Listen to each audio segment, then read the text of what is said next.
Hi மக்களே, தங்கத்தை பற்றியுள்ள ஒரு காணொளி தான். சேனலை சப்ஸ்கிரைப் பண்ணாமல் பார்க்குறீங்க, சப்ஸ்கிரைப் பண்ணி சேனலை ஃபாலோ பண்ணுங்கள். தங்கத்தை பற்றி ஒரு ப்ரிடிக்ஷன் கரெக்டாக கொடுத்துட்டு வரேன்.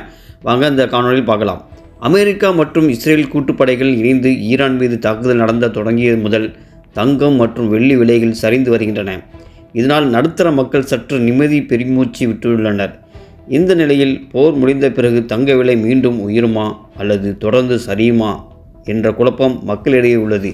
திருமண சீசன் தொடங்குவதால் தங்க விலையின் மேலும் சரிவு இருக்குமா என்று மக்கள் எதிர்பார்த்துள்ளனர். பொதுவாக உலகில் பதற்றம் அதிகரிக்கும் போது தங்கத்தின் விலை உயரும். ஆனால் இந்த முறை அனைத்துமே தலைகீழாக உள்ளது. ஈரான் அமெரிக்க போர் தொடங்கிய பிறகு தங்கத்தின் விலை சரிய தொடங்கியுள்ளது. ஆனால் எதிர்காலத்தில் தங்கத்தின் விலை உயர வாய்ப்புள்ளது என்று கூறப்படுகிறது. போரின் போது டாலருக்கான தேவை அதிகரித்தது. அதனால் டாலரின் மதிப்பு உயர்ந்தது. இதன் காரணமாக தங்கத்தின் விலை சரிந்தது. உலகம் முழுவதும் வட்டி வீதங்கள் உயர்ந்துள்ளதால் இந்தியாவில் தங்கம் மற்றும் வெள்ளியின் விலைகள் கடுமையாக சரிந்துள்ளன. அதன்படி மார்ச் மாதத்தில் இதுவரை தங்கத்தின் விலை 15%, வெள்ளியின் விலை 25% சரிந்துள்ளது. போர் சூழல் தொடர்ந்தால் நிலைமை மோசமடைய வாய்ப்புள்ளது. அதனால்தான் தங்கத்தின் விலை மேலும் சரியும் என்று கூறப்படுகிறது. இன்னும் சில நாட்களில் 10 கிராம் தங்கத்தின் விலை 1 லட்சத்துக்குள் கீழே குறைய வாய்ப்புள்ளது என்று நிபுணர்கள் கணித்துள்ளனர். சமீபத்தில் அமெரிக்க மத்திய வங்கி வட்டி விகிதத்தை குறைக்கவில்லை, அவற்றை நிலையாக வைத்திருந்தது.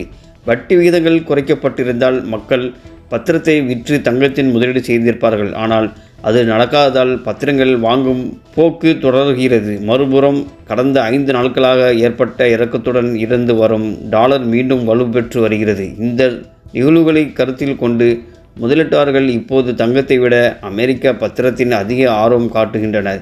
இதனால் தங்கத்தின் விலை உயர்வுக்கான வாய்ப்பு குறைவு என்று சொல்லப்படுகிறது. ஆனால் தங்கம் நகைகள் வாங்குபவர்களுக்கு இது ஒரு நல்ல நேரம். விலையின் ஏற்கனவே கடுமையாக சரிந்துள்ளன. இது போன்ற ஒரு நல்ல வாய்ப்பு மீண்டும் வர வாய்ப்பில்லை. எனவே தங்கம் வாங்க விரும்புபவர்கள் இந்த வாய்ப்பை பயன்படுத்தி கொள்ளலாம். ஒட்டுமொத்தமாக ஈரானில் ஏற்பட்ட நிகழ்வுகளும் அமெரிக்க வங்கி எடுத்த முடிவுகளும் தங்க வாங்குபவர்களுக்கு பொதுமக்களுக்கும் சாதகமாக உள்ளன. தங்க வாங்க திட்டமிட்டவர்கள் உடனடியாக வாங்குவதே சிறந்தது என நிபுணர்கள் அறிவுறுத்துகின்றனர்.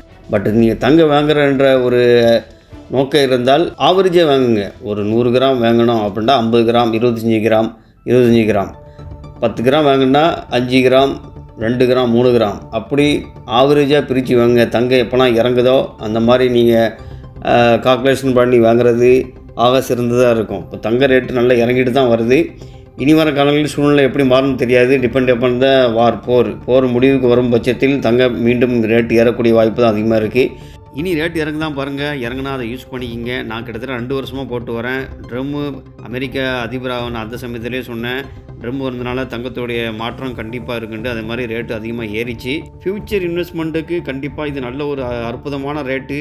கோல்டு ஆப்பர்ச்சுனிட்டி தான் சொல்லணும். தங்கத்துக்கு இது ஒரு அற்புதமான ஒரு சந்தர்ப்பம், ஒரு வாய்ப்பு. இன்னும் இறங்கும் பட்சத்தில் இந்த தங்க ரேட்டை பயன்படுத்திக்கிங்க.